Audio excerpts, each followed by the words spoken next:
Assalamualaikum, selamat datang kembali di channel ini. Balik lagi dengan saya Luis Prasetyo. Ya, kita akan bahas lagi kelanjutan yang kemarin. Ada seorang bapak-bapak yang ngamuk-ngamuk ya waktu debat antara Pak Buas Budi Asali, di mana katanya Pak Budi Asali dia sesuka hatinya menafsirkan kitabnya dia. Nah, makanya dia ngamuk-ngamuk nih, jangan asal aja kamu tafsirkan kitab kami. Karena pada waktu itu Pak Budi Asali dia menceritakan bahwa temannya TikTok bilang katanya di Islam itu orang yang meninggal itu tidak langsung di neraka atau langsung di surga.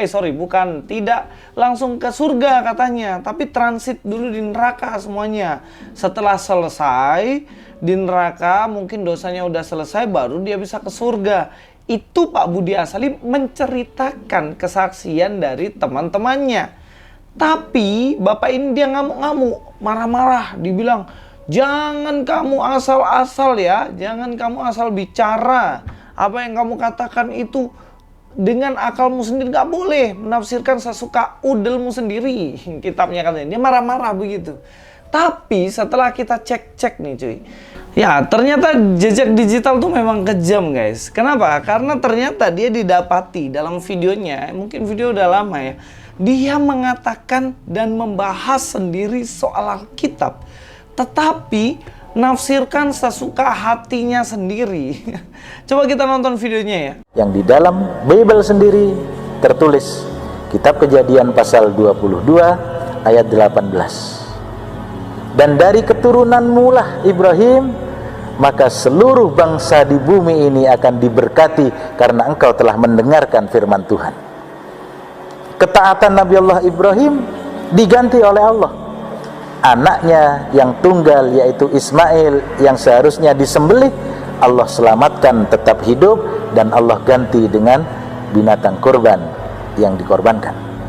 Yang kedua, dari keturunan anak yang dikorbankan ini, dari Ismail alaihissalam inilah Allah berjanji akan menurunkan juru selamat yang akan menyelamatkan dan memberkati seluruh bangsa di dunia. Siapa anak yang dikorbankan? Ismail alaihissalam. Ya, di situ dia mengutip dari Kejadian 12 ayat 1 sampai seterusnya ya. Dikatakan di situ, aku akan membuat engkau menjadi bangsa yang besar, intinya ya. Dan juga aku akan memberkati engkau. Barang siapa memberkati akan kuberkati, barang siapa mengutuk akan kutuk. Dan di sini jelas-jelas ya, dia bukan mengutip kitabnya dia. Bukan kitabnya dia. Sekali lagi saya tekankan bahwa dia tidak mengutip kitabnya dia, tetapi dia mengutip Alkitab. Alkitab dikutip dan kemudian dia tafsirkan sesuai dengan pemikirannya. Tafsirannya sesuai pemikirannya apa? Dia mengatakan katanya bahwa Ismail lah, keturunan dari Ismail ini yang akan menjadi berkat. Aduh, susah ya ngomong sama orang gini. Alkitab tuh tidak pernah. Dalam Tanak, kitabnya orang Ibrani pun tidak pernah dikatakan bahwa keturunan Ismail lah yang akan menjadi berkat bagi bangsa-bangsa lain. Tidak. Justru di dalam Kejadian pasal 12 ini membahas tentang keturunan Abraham dari mana? Dari Ishak, bukan Ismail. Ya, dalam kitab lain, dalam Kejadian 17 ayat 18, Abraham berkata kepada Allah, sekiranya Ismail diperkenankan hidup di hadapanmu. Ini maksudnya bagaimana kalau Ismail aja yang jadi berkat bagi bangsa lain gitu kan. Jadi perjanjianmu. Lalu Tuhan menjawab, tetapi Allah berfirman, tidak. Melainkan istrimu Sarah lah yang akan melahirkan anak laki-laki bagimu, dan engkau akan menamai dia Ishak, dan aku akan mengadakan perjanjianku dengan dia menjadi perjanjian yang kekal untuk keturunan. Jadi Ishaklah yang menjadi keturunan yang menjadi perjanjian yang kekal akan menjadi berkat bagi bangsa lain. Intinya di situ. Jadi nggak usah ya nafsirkan seenak-enakmu sendiri, Pak. Kamu marah-marah, emosi-emosi, kayak mau pukul orang, mau pukul Pak Budi Asali. Tapi ternyata kamu sendiri nafsirin Alkitab sesuka hatimu. Mana ada dalam Alkitab itu dikatakan bahwa yang dipilih adalah Ismail. Mana ada. Terus kamu juga bilang kan, kutip kitab Kejadian dan mengatakan bahwa Ismail lah yang hampir disembelih. Mana ada Ismail yang hampir disembelih? Saya buktikan. Kejadian 22 ayat yang kedua, ambillah anakmu yang tunggal itu di Anlisan yang engkau kasihi, yaitu Ishak. Ini benar-benar tulis Ishak ya. Mau dari dokumen kitab Ibrani ataupun dari dokumen apapun, pasti tertulis di situ Ishak. Pergilah ke tanah Moria dan persembahkanlah dia di sana sebagai korban bakaran pada salah satu gunung yang akan kukatakan kepadamu, Ishak. Jadi tidak ada pernah dikatakan dalam Alkitab itu Ismail. Nah, orang yang mengatakan Ismail itu hanya tafsiran sembarang sesuka hatinya seperti yang dilakukan oleh bapak ini. Jadi bagaimana marah-marahnya bapak itu loh.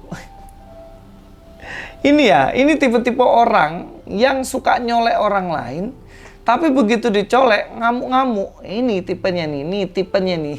Ini udah jelas sekali. Tukang korek-korek orang, tapi begitu dikorek ngamuk-ngamuk. Ya kalau modal D itu susah ya, tahu ya D ya, dengkul. Kalau modal cuma D susah, harus modal O. Cari referensi yang baik-baik. Cari jangan meludah, tapi meludah di muka sendiri. Kan kasihan kamu sama anak-anak. Malu. Oke, terima kasih, itu saja Luis Prasetyo di sini. Get visual. Anda jangan pakai penafsiran sendiri. Ayo kita buka. Secara fakta, secara alkitabiah. Tenang. Jika ingin bertanya ataupun berinteraksi harus tenang ya. Jangan sepihak. Boleh beradu argumen, masih boleh beradu untuk pendapat, masih boleh, tapi jangan sampai ada emosi dan lain-lain. Ya, silakan ya. Ini kelakuannya yang menunjukkan yang membuat saya pikir ini kelakuan apa bodoh seperti itu? Kelakuannya orang beragama memangnya. Kelakuan saudara yang tidak beragama. Saya tidak maki-maki orang, kamu yang maki-maki orang. Ayo diselesaikan malam ini mengenai sholawat dan sebagainya itu. Diselesaikan bagaimana? Selesaikan, ayo selamatan, kita selesaikan. Kita diskusi, ayo. Ya, silakan. Ayo sampai besok, boleh. Sebentar, hormati penanya. Sebentar. Mohon maaf sebentar. Giliran tuh, Pak. Ya. Sok, Bos. Sampai emosi. Oke, emosi ibu kok ngawur ya. Kalau kamu tanya Alkitabku boleh, kenapa aku tidak marah? Kamu kenapa aku tanya punya muka-muka marah? Loh, kita tidak akan marah kalau Anda tidak menyelewengkan penafsiran. Ya. Kamu sendiri kan yang lagi Oh, tidak. Ayo kita bahas sekarang. Kita bahas sekarang. Jangan pakai nah ya. Ayo. Maju. Ayo, sekarang kita bahas. Stop. Gini aja, sudah. Nanti masalah sholawat, nanti kita dialogkan berikutnya. Setelah ini. Kan tadi Pak Budi Asari kan sudah janji dengan saya. Toh? Jadi nanti aja ya untuk dialog masalah sholawat.